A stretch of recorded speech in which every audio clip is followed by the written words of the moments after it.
Good morning dear students. कल हमने आपको ग्रामर के बारे में बताया था। ग्रामर किसे कहते हैं। जब तक हमको ग्रामर की डेफिनेशन यानी परिभाषा नहीं याद होगी, हम ग्रामर को अच्छी तरीके से नहीं पढ़ सकते हैं। तो कल अगर आप लोगों ने कल का वीडियो नहीं देखा है तो आप देख सकते हैं। ग्रामर किसे कहते हैं कल हमने बताया था, और शब्द की परिभाषा बताई थी। किस प्रकार से लेटर से अक्षरों के द्वारा शब्द का निर्माण होता है, और उसके पश्चात में हमने सेंटेंस के बारे में बताया था। सेंटेंस के प्रकार भी बताए थे कि सेंटेंस 5 प्रकार के होते हैं। There are 5 type of the sentence: assertive, interrogative,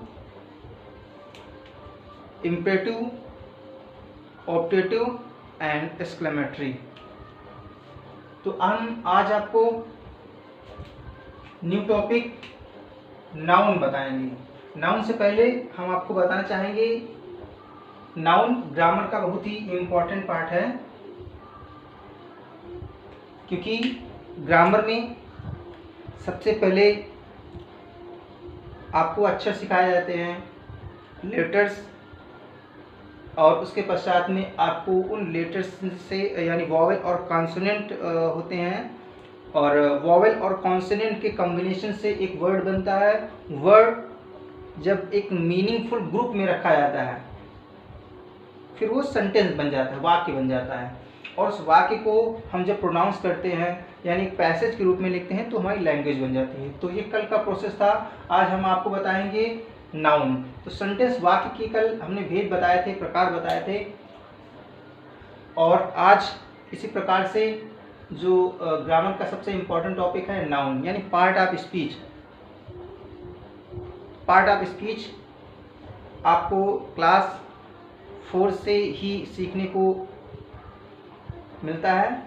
तो पार्ट ऑफ स्पीच आपको आनी बहुत ज़रूरी है। यानी ये नाउन को एज ए सब्जेक्ट यूज करते हैं, ऑब्जेक्ट भी यूज करते हैं। उस सेंटेंस में जब हम यूज करने के लिए बताएंगे उसके बाद बताएंगे। सबसे पहले आपको जानना आवश्यक है कि नाउन किसे कहते हैं और नाउन कितने होते हैं। तो जो पार्ट ऑफ स्पीच होती है वो 8 टाइप होती है। There are the 8 type of part of speech: noun, pronoun, adjective, verb, adverb, conjunction, preposition और इंटरजेक्शन। तो ये 8 टाइप के होते हैं पार्ट ऑफ स्पीच। इन 8 टाइपों को हम बारी बारी से आपको अध्ययन कराएंगे और बहुत ही अच्छी तरीके से आपको सिखाएंगे, जिससे ग्रामर का एक भी पार्ट आपसे मिस ना होने पाए। तो आप लोग बहुत ही ध्यान से, कल हमने बेसिक बताया था, स्टार्ट से बताया था, तो वो वीडियो आप देख सकते हैं। इसके पश्चात में आज हम बताएंगे आपको नाउन। तो ध्यान से आपको समझना है, और यदि आपको कहीं पर कोई भी प्रॉब्लम होती तो आप कमेंट के माध्यम से आप कमेंट कर सकते हैं। ये टॉपिक नाउन देखेंगे। संज्ञा किसे कहते हैं। तो संज्ञा सबसे पहले इसकी परिभाषा हम हिंदी में, इसीलिए हम हिंदी में भी लिख रहे हैं और इंग्लिश में भी लिख रहे हैं, जिससे कि बच्चों को किसी भी प्रकार की परेशानी ना हो। तो देखेंगे संज्ञा की परिभाषा सभी बच्चों को आती है, बहुत ईजी है। किसी विशेष व्यक्ति, यहाँ पर क्या बताया गया है, व्यक्ति होना चाहिए, लेकिन कौन सा व्यक्ति है, विशेष व्यक्ति। किसी विशेष व्यक्ति, कोई भी स्थान हो और कोई भी वस्तु हो, इन सभी के नाम को हम संज्ञा कहते हैं। बहुत ही ईजी परिभाषा है। केवल 3 चीज याद रखनी है आपको। कोई भी व्यक्ति हो, एक विशेष व्यक्ति, स्थान या वस्तु के नाम को संज्ञा कहते हैं। बहुत ईजी है। अब आप सोच रहे होंगे कि हमारे आसपास जितनी भी चीज़ें दिख रही हैं, जो हमें दिखती हैं और जो नहीं दिखते हैं, वो सभी संज्ञा हैं। बिल्कुल राइट, आप सही सोच रहे हैं। जितनी भी चीज़ें आपको दिखती हैं वो संज्ञा है। कितना ईजी है समझना। जो भी हम देख रहे हैं, जितनी ब्लैक बोर्ड देख रहे हैं, क्या है, संज्ञा है। पेन देख रहे हैं, संज्ञा है। ये कॉपी दिख रहा है, संज्ञा। यानी everything is noun. So that is very easy to understand what is noun. तो नाउन इंग्लिश में डेफिनेशन देखेंगे। A noun is the name of, क्या बताया गया है, अ नाउन। एक जो नाउन होता है, इज द नेम, क्या है, नेम है। किस चीज का नेम है, अ पर्सन। किसी भी एक पर्सन का नेम है, वो क्या है, संज्ञा है। प्लेस, कोई भी स्थान, वो भी क्या कहलाएगा, नाउन कहलाएगा। थिंग्स, कोई भी थिंग्स है वो भी क्या कहलाएगी, नाउन कहलाएगी। तो यहाँ पर देखेंगे बहुत ईजी है समझना। हमारे आसपास में जितने भी लोग हैं, जितनी भी वस्तुएं हैं, वो या दिख रही हो या नहीं भी दिख रही हैं, अदृश्य भी हैं, उन चीज़ों को भी हम कहेंगे संज्ञा यानी नाउन। अब कंफ्यूजन क्रिएट हो रहा होगा कि जिन्हें हम नहीं देख सकते हैं तो कैसे, तो वो भी आपको अभी हम समझाएंगे नीचे, जिससे आप अच्छी तरीके से इसको समझेंगे और आपको समझ में आ जाएगा कि आखिर संज्ञा है क्या। अगर आपको नाउन समझ में आ गया तो आप इस इंग्लिश लैंग्वेज या इंग्लिश स्पीकिंग समझ सकते हैं, या फिर इंग्लिश जो ग्रामर का जो फर्स्ट स्टेप है आप कंप्लीट कर लेंगे, आप प्रथम सीढ़ी चढ़ेंगे। तो बिल्कुल भी मिस मत कीजिए, ध्यान से देखिए। आपको परिभाषा बिल्कुल अच्छी तरीके से याद हो गई होगी। केवल आपको याद क्या रखना है, विशेष व्यक्ति होना चाहिए, स्थान होना चाहिए, वस्तु होनी चाहिए, 3 चीजें होनी चाहिए, अ पर्सन, प्लेस और थिंग।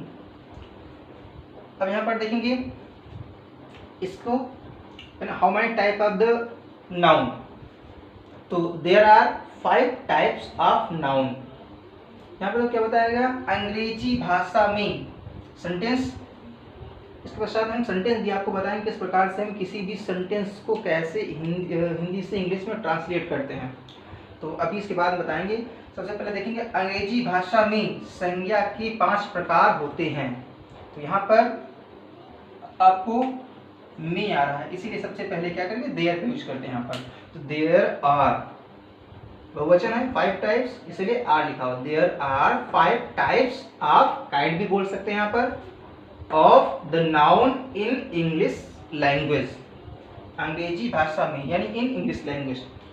तो विद्यार्थियों क्या समझ में आया, आपको इतना केवल समझ में आना चाहिए कि जो नाउन है उनको 5 भागों में बांटा गया है, यानी there are 5 type of the noun in English language. Noun देखेंगे कौन कौन सा प्रकार है। तो सबसे पहला जो नाउन है वो है प्रॉपर नाउन। कौन सा noun, proper noun. Proper noun को हिंदी में बोलते हैं व्यक्तिवाचक संज्ञा, जैसे कि नाम से ही पता चल रहा है व्यक्ति, व्यक्ति वाचक यानी व्यक्ति, किसी भी, अब यहाँ पर व्यक्ति से केवल व्यक्ति यानी किसी एक व्यक्ति से नहीं लिया जाएगा, यहाँ पर क्या है, एक पर्टिकुलर पर्सन होना चाहिए, यानी common noun is the noun specially particular person, place और थिंग, यानी कोई भी जो विशेष स्थान हो, विशेष स्थान, विशेष होना चाहिए, कोई भी विशेष स्थान, विशेष वस्तु और विशेष व्यक्ति, इन सभी के नाम को, इन सभी के नामों को हम संज्ञा कहते हैं। तो ध्यान से देखेंगे यहाँ पर दिल्ली, सभी लोग जानते हैं विशेष स्थान है, दिल्ली को हम क्या कह देंगे, प्रॉपर नाउन बोल देंगे, यानी व्यक्तिवाचक संज्ञा। यहाँ पर केवल व्यक्ति से नहीं लिया जाएगा, व्यक्ति में स्थान भी आएगा और इसके साथ साथ में व्यक्ति भी आएगा, स्थान और वस्तुएं भी आएंगी, लेकिन विशेष वस्तुएं।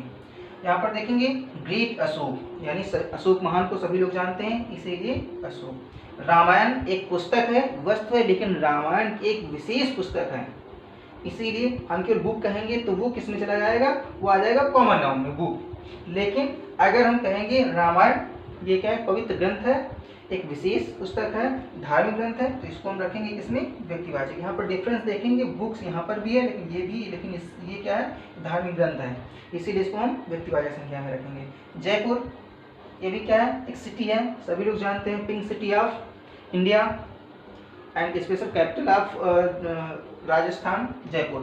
गीता ये एक नाम भी है, आप समझ सकते हैं, और एक पुस्तक भी समझ सकते हैं, जो एक धार्मिक ग्रंथ है।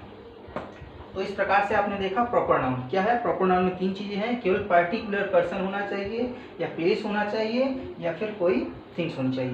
यहाँ पर देखें कॉमन नाउन, यहाँ पर जातिवाचक संज्ञा, जातिवाचक यानी यहाँ पर नहीं, जिस प्रकार से कैटेगरी में जातियों को बांटा गया वो नहीं, जो ईश्वर के द्वारा जातियों में आपको डिवाइड किया गया है, यानी आप किसी भी व्यक्ति को, आप अगर कोई भी व्यक्ति है तो उसको आप शेर नहीं कह सकते हो, मतलब उसकी वीरता को देखकर शेर कह सकते हो, लेकिन ऐसे नहीं कह सकते हो शेर, यानी वो डिफरेंस है।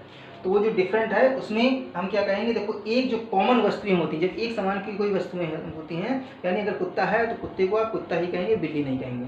तो इस प्रकार से देखा है, इसमें जातियों में बांटा गया है। तो काऊ यानी जो गाय एक जाति है, उसको गाय को गाय ही कहेंगे, तो ये गाय ये क्या हो गई, ये जातिवाचक संज्ञा यानी common noun. Dogs common noun, trees common noun, क्योंकि ट्रीज की एक स्पेशली कास्ट होती है। बुक्स कॉमन नाउन, यानी अगर बुक्स रखी हैं, बुक्स के स्थान पर अगर पेन रखा हुआ है तो हम पेन को बुक्स नहीं बोल सकते हैं, पेन अलग और बुक्स अलग। तो इस प्रकार से यहाँ पर देखेंगे बुक्स और ये बॉयज़, बॉयज़ अलग, गर्ल्स अलग। तो ये आपने देखा जातिवाचक संज्ञा, जिसमें कॉमन नाउन, इसमें क्या इंडिकेट किया जाता है, इसमें इंडिकेट किया जाता है किसी भी कास्ट को। तो ये कॉमन नाउन समझ में आ गया होगा कि आपको क्या करना है। ये काउ, डॉग, बुक्स, यहाँ पर चेयर्स भी हो जाएंगी। चेयर्स देखो थोड़ा कंफ्यूजन है उसमें, चेयर्स में यानी कुर्सी एक पदार्थवाचक संज्ञा भी है, यानी मटेरियल नाउन भी है, और वो ये जातिवाचक संज्ञा भी है। तो यहाँ पर देखेंगे बॉयज, यानी ये हो गया कॉमन नाउन। तीसरा देखेंगे कलेक्टिव नाउन। कलेक्टिव नाउन क्या इंडिकेट करता है, ये इंडिकेट करता है ग्रुप ऑफ, ग्रुप होना चाहिए, यानी कुछ चीज़ें एकत्रित होनी चाहिए। कलेक्ट, कलेक्ट जैसे ही सेंटेंस से समझ में आ रहा है, इस वर्ड समझ में आ रहा है, कलेक्ट मीन्स क्या हो, एकत्रित करना। तो स्पेशल एक ग्रुप होना चाहिए, group of the things, group of the man, group of any things is called collective noun, यानी समूहवाचक संज्ञा। इसमें क्या हो जाएगा, टीम, टीम में देखेंगे कई सदस्य हो सकते हैं। फुटबॉल की टीम 11 सदस्य, कबड्डी की टीम इसी प्रकार से जो भी सदस्य होते हैं 9 सदस्य होते हैं उसमें। तो ये टीम अलग, क्रिकेट के 11 खिलाड़ी। तो ये टीम क्या है, एक समूहवाचक। आर्मी समूहवाचक, क्लास समूहवाचक, फैमिली कई मेंबर हो सकते हैं समूहवाचक, क्राउड यानी भीड़ यानी समूहवाचक। यहाँ पर हमने हिंदी नहीं लिखी है, और जो टफ है हिंदी में लिख देते हैं। यहाँ पर क्राउड मीन्स यहाँ पर भीड़ है, ये भीड़, ठीक है।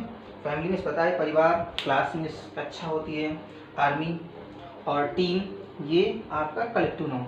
मटेरियल नाउन में देखेंगे पदार्थवाचक संज्ञा। पदार्थ में सभी पदार्थों को लिया गया है। वुड यानी लकड़ी, सिल्वर चांदी, गोल्ड यानी सोना, मिल्क दूध, और डोर यानी दरवाजे।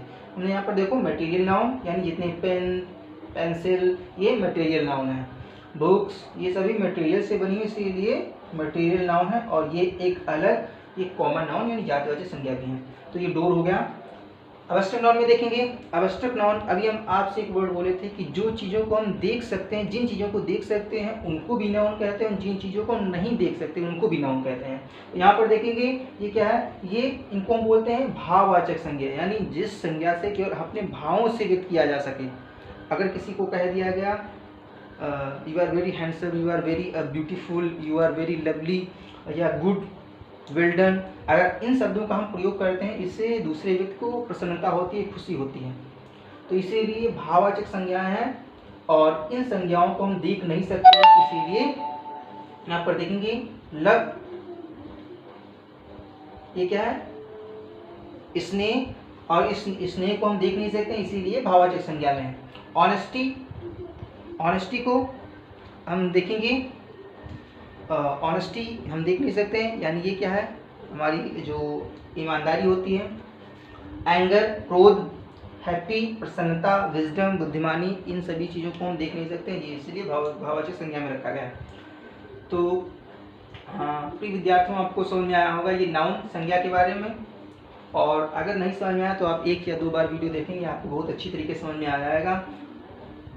तो ये हो गया नाउन। इसके पश्चात में हम प्रोनाउन बताएंगे, एडजेक्टिव एडवर्ब बताएंगे। इसके पश्चात में जब हमारी ये पार्ट ऑफ स्पीच कंप्लीट हो जाएंगी तो उसके पश्चात में हम आपको सिखाएंगे how to speak in English, किस प्रकार से हम अंग्रेजी में बोलते हैं, और how to translate Hindi into English, किस प्रकार से हम हिंदी को अंग्रेजी में कन्वर्ट करते हैं। तो इन जो है इन सभी चीज़ों की चर्चा की जाएगी, पहले हमारा पार्ट ऑफ स्पीच कंप्लीट हो जाए। तो ये नाउन हो गया, और इसके पश्चात में जो बच्चे हैं वो वर्क भी करेंगे। इसमें कौन सा वर्क करना, सबसे पहले इसको आपको कॉपी में नोट कर लेना है। नोट करने के पश्चात में यहाँ पर एक एग्जाम्पल लिखा हुआ है, यहाँ पर एक एग्जाम्पल लिखा हुआ है प्रॉपर नाउन का, आपको एक एग्जाम्पल और लिख देना है ऐसे। यहाँ पर आपको एक एग्जाम्पल और लिख देना है, लखनऊ। फिर दूसरे में इसी प्रकार से ग्रेट अशोक, यहाँ पर आप महात्मा गांधी कुछ भी लिख सकते हैं जिनको आप जानते हैं, जो एक विशेष व्यक्ति हैं। यहाँ पर रामायण आप कुछ भी लिख सकते हैं, और जयपुर यहाँ पर भी कुछ इसी प्रकार से आपको सब में क्या करना है, एक एक एग्जाम्पल ऐड कर देना है। तो ये आपका रहेगा काम। सही बच्चे, इस काम को करके ग्रुप में सेंड करेंगे और सेंड करने के पश्चात में अगर कहीं पर कन्फ्यूज़न होती तो कमेंट कर सकते हैं। Okay, thank you.